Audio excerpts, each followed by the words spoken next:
50 not out पे खेलूंगा। 11 different characters कर चुका हूँ। रिलेटेबल फिल्म, एजलेस फिल्म, ये कभी भी उठा के आप देख लीजिए।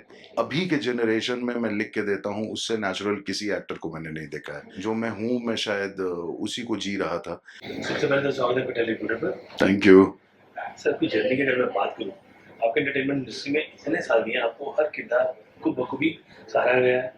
सबसे पहले तो इस खूबसूरत जर्नी के बारे में क्या कहेंगे सर? बहुत ही ब्लेस्ड जर्नी है, with full gratitude, there is no regret. बहुत अच्छे अच्छे काम किए, बहुत अलग अलग काम किए।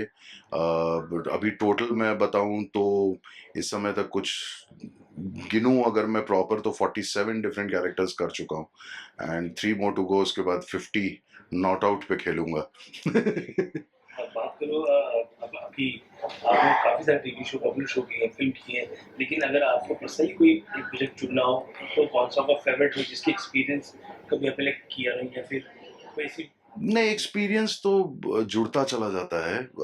एक फेवरेट मैं नहीं बोलूँगा कि, बिकॉज़ वो आप एक ही फेवरेट अगर होने का मतलब है कि आप संतुष्ट हो रहे हैं। तो मैं इसलिए कहूँगा कि मैं संतुष्ट नहीं हूँ अभी भी अपने कार्य से। हर किरदार में अभी भी उसको नए रूप से देखता हूँ, हर किरदार में अभी भी नर्वस रहता हूँ। नए किरदार में इतने साल के बाद भी एक धड़कन बढ़ी रहती है। फेवरेट शोज़ जितने किए हैं, डेफ़िनेटली वो उन्होंने कहीं न कहीं मुझे एज़ एन एक्टर एक्सप्लोर करने का मौका मिला है, इसलिए वो सारे ही फेवरेट हैं। और अभी तो जितना काम नया कर रहा हूँ मैं, जो फ़िल्में हैं या ओटीटी हैं, 11 डिफरेंट कैरेक्टर्स कर चुका हूँ। So all of them are favourite. सबसे पहले तो जो आपकी नई फ़िल्म है, इसके लिए ढेर सारी बधाइयाँ आपको। थैंक यू, थैंक बहुत यू। कमाल करे सर आप उस चीज़ को लेकर, और किस तरह के किरदार आप निभा रहे हैं? बिन्नी एंड फैमिली एक ऐसी फ़िल्म है जिसमें ग्रैंडफ़ादर और ग्रैंडडॉटर की कहानी है। ऐसी कोई फ़िल्म इंडस्ट्री में नहीं बनी है। हर जनरेशन कुछ कहता है, ये बात सच है। लेकिन दादा और पोती की कहानी नहीं कही गई है, और इसमें मैं वो बीच की जनरेशन हूँ, जो दोनों तरफ से पिसती है। दोनों को बैलेंस करने का जो काम है, उसको करना होता है। So इसमें it has lot of everything is there. I mean, from including from the emotion to drama to humor to wit, everything is there. It's a very relevant, relatable film, ageless film. ये कभी भी उठा के आप देख लीजिए। ये 50 के दशक में भी फिट बैठेगी, और ये 3000 के दशक में भी फिट बैठेगी। बिल्कुल। बात करो अंजलि दत्त की, तो वो भी इस फ़िल्म का पार्ट है, जी, आपके साथ काम करते हुए कर रहे जी, हैं। जी, जी। तो एज़ अ सीनियर क्या हम्म। कुछ टिप्स आपने दी और क्या कुछ लाइक बातें हुई हैं? सी, अंजनी के फादर के साथ मैं देश में निकला होगा चांद एक शो था स्टार प्लस पे, वो किया था। उस समय अंजनी शायद 2 साल की थी या 1 साल की रही होगी, पता नहीं। तो बतौर पिता ही मैंने उसके साथ काम किया है। एज अ को एक्टर मैं सिर्फ ये कहूँगा कि शी विल सरप्राइज यू, क्योंकि अभी के जनरेशन में मैं लिख के देता हूँ, उससे नेचुरल किसी एक्टर को मैंने नहीं देखा है।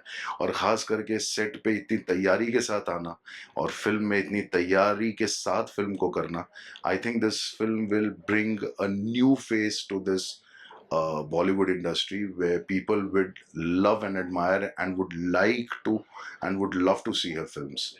सर जी, बात करूँ इंडियन फैमिली की, तो लाइक जिस तरीके का आपका काम है इतना, और आपने देखा है इंडस्ट्री जी। में, तो इस चीज़ को लाइक जब आपको अप्रोच किया गया, तो क्या कुछ चीज़ें थॉट्स में थी आपके? नहीं, आई थिंक कि ये फ़िल्म, इस फ़िल्म में जो किरदार है वो कहीं न कहीं, मैंने जैसे बताया कि बहुत रिलेवेंट और रिलेटेबल है, और आज के मतलब हर युग की कहानी है।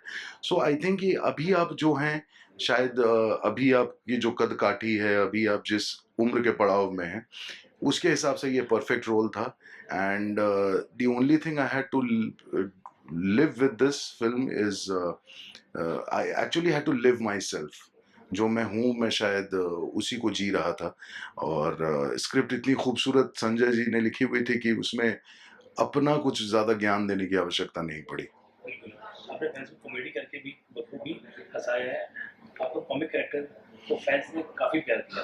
कितना अलग होता है कॉमेडी बाकी सारे कैरेक्टरों से? Comedy is like classical singing, एक विधा है कि अगर आपको वो आता है तो मतलब आप टाइमिंग आप समझते हैं, आप सिचुएशन समझते हैं, आपके सारे सेंसेस ऑन रहते हैं। So comedy is, it's not too easy कि मैं खड़े होकर के कॉमेडी परफॉर्म कर दूं। I think there is lot goes behind being you know to bring out that emotion कि आप सीरियस हैं लेकिन लोग हंस रहे हैं। सो बाकी इमोशन में you still have, anger has certain you know, आपको एक बैकिंग मिलती है। रोना है तो आप ग्लिसरीन भी लेकर के रो सकते हैं, बट बैकिंग है एक।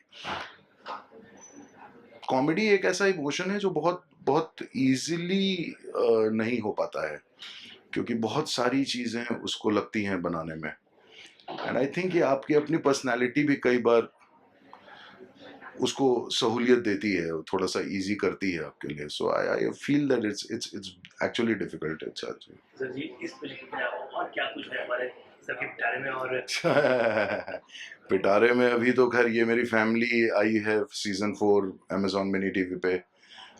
ये है बिनियन फैमिली, 20 सितंबर को रिलीज है। बहुत जल्द freedom at midnight Nikhil Advani का, जहाँ पे मैंने Pakistan first prime minister Liaquat Ali Khan का रोल किया है, वो है। एक शो होस्ट कर रहा हूँ दूरदर्शन पे, खेत खेत में, ये फार्मिंग रियलिटी शो है फर्स्ट इंडिया का, वो होस्ट कर रहा हूँ। वो चल रहा है। So and 2-3 more projects in pipeline. जी, आप हैं और मैं फेस्टिवल की बात करूँ तो नहीं सकता। कुछ ही दिनों में ढोल नगाड़ों के साथ बजाने वाले हम सबको आशीर्वाद जी जी देंगे। जी। और आप भी बैठाए सजने दिनों की तरफ हाँ हाँ हाँ हाँ। क्या कुछ बनाने जाएंगे और क्या कुछ इस बात की तैयारियां? नहीं नहीं, बस बिल्कुल सफाई सफाई का ध्यान रखिए, एनवायरनमेंट का ध्यान रखिए। जितना रियल फ्लावर्स, रियल डेकोरेशन में जाएंगे, उसकी खूबसूरती अलग रहती है। फेस्टिवल को फेस्टिवल की तरह एंजॉय करें।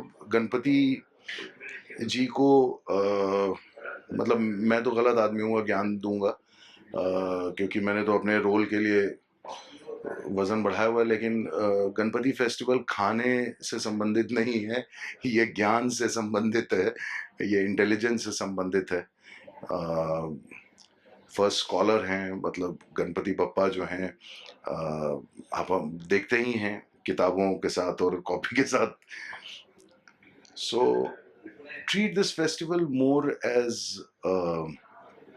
increasing your own knowledge, awareness about everything which is happening around you, and just act and be responsible towards the society you are living in. Ganpati Bappa, Ganpati Bappa Moria. Thank you so much. Thank you.